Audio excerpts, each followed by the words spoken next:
Assalamualaikum warahmatullahi wabarakatuh. Welcome to my channel. Perkenalkan, saya Apriani dari Prodi Pendidikan IPA.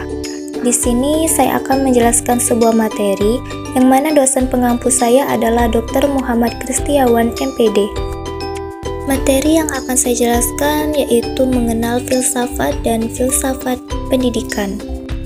Tapi sebelum kita mengenal lebih jauh tentang filsafat, kita harus mengetahui apa filsafat itu dan bagaimana definisinya.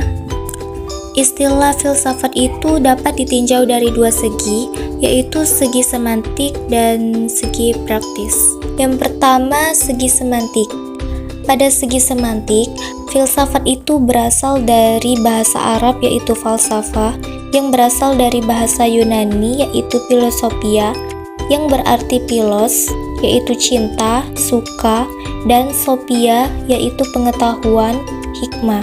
Jadi, philosophia adalah cinta kepada kebijaksanaan atau cinta pada kebenaran. Maksudnya, setiap orang yang berfilsafat diharapkan menjadi bijaksana. Yang kedua adalah segi praktis. Dalam segi praktis, filsafat itu adalah alam pikiran atau alam berpikir. Jadi, berfilsafat adalah berpikir secara sungguh-sungguh dan mendalam sampai ke akar-akarnya. Ada sebuah semboyan yang mengatakan bahwa setiap manusia itu adalah filsuf. Semboyan ini benar, sebab semua manusia itu berpikir. Akan tetapi, secara umum, semboyan itu tuh tidak benar, sebab tidak semua manusia berpikir filsuf, yang mana filsafat itu diartikan sebagai berpikir secara sungguh-sungguh dan mendalam sampai ke akar-akarnya. Adapun manfaat filsafat dalam kehidupan, yang pertama sebagai dasar dalam bertindak, yang kedua sebagai dasar dalam mengambil keputusan, yang ketiga untuk mengurangi salah paham dan konflik, yang keempat persiapan menghadapi situasi dunia yang selalu berubah, dan yang kelima menjawab keraguan.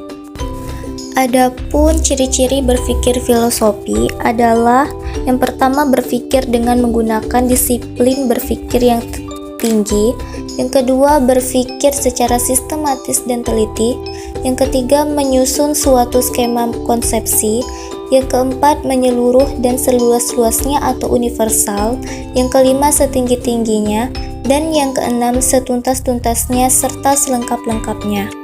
Lalu apa itu filsafat pendidikan? Beberapa ajaran filsafat yang telah mengisi hasanah ilmu. Yang pertama, idealisme.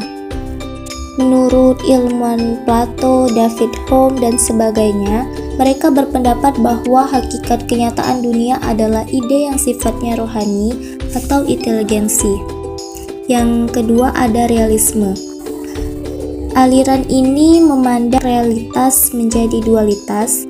Yang ketiga ada materialisme. Menurut Demokritos dan Ludwig berpendapat bahwa kenyataan yang sebenarnya adalah alam semesta badania. Aliran ini tidak mengakui adanya kenyataan spiritual. Yang keempat ada pragmatisme. Menurut Johann Dewey, Charles Sanders, dan sebagainya, yang mana aliran ini merupakan paham dalam filsafat yang tidak bersikap mutlak, tetapi relatif tergantung kepada kemampuan manusia. Dan yang kelima ada eksistensialisme. Aliran ini memfokuskan pada pengalaman-pengalaman individu. Makna filsafat pendidikan.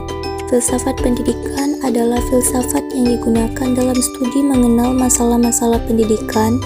Filsafat merupakan perangkat nilai-nilai yang melandasi dan membimbing ke arah pencapaian tujuan pendidikan.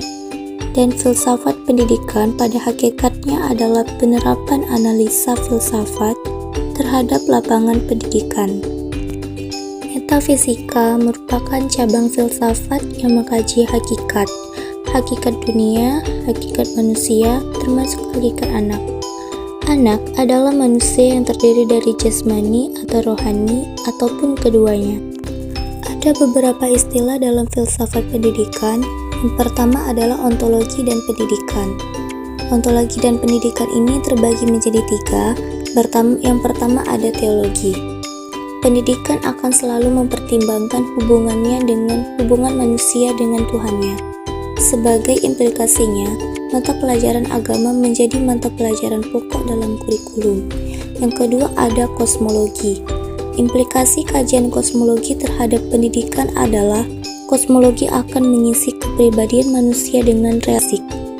Yang ketiga ada manusia. Pendidikan dalam arti luas adalah usaha membantu manusia merealisasikan dirinya, kemanusiaan manusia. Pendidikan membantu manusia menyikap rahasia alam, mengembangkan fitrah yang memiliki potensi untuk dikembangkan, mengarahkan kecenderungannya, dan membimbingnya demi kebaikannya dan masyarakat. Yang kedua ada epistemologi dan pendidikan. Epistemologi diperlukan dalam menyusun kurikulum, yang mana kurikulum lazimnya diartikan sebagai sarana untuk mencapai tujuan pendidikan, dapat diumpamakan sebagai jalan raya yang perlu dilewati siswa dalam usahanya mengenal dan memahami pengetahuan. Yang ketiga ada aksiologi dan pendidikan. Aksiologi merupakan cabang filsafat yang membahas nilai baik dan buruk serta indah dan jelek. Nilai terkait erat dengan pendidikan. Nilai selalu menjadi pertimbangan dalam merumuskan tujuan pendidikan. Lalu, apa yang menjadi persoalan filsafat? Biasanya yang menjadi persoalan filsafat itu karena kita tidak tahu akan jawaban dari persoalan tersebut. Adapun ciri-ciri yang termasuk persoalan filsafat adalah yang pertama bersifat sangat umum, yang kedua tidak menyangkut fakta, yang ketiga bersangkutan dengan nilai-nilai, yang keempat bersifat kritis, yang kelima bersifat sinoptik, dan yang keenam bersifat implikatif. Bagaimana berpikir kefilsafatan?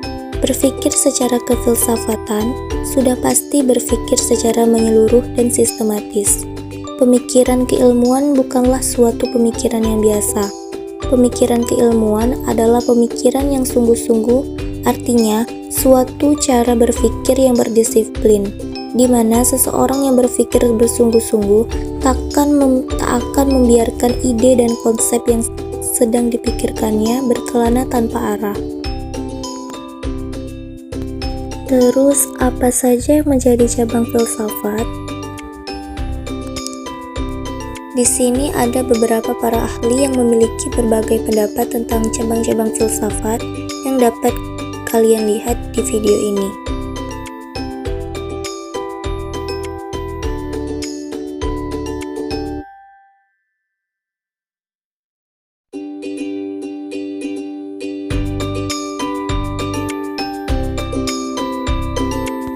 Nah, mungkin itu saja penjelasan yang dapat saya sampaikan. Mohon maaf jika ada kekurangan dan kesalahan. Terima kasih. Wassalamualaikum warahmatullahi wabarakatuh.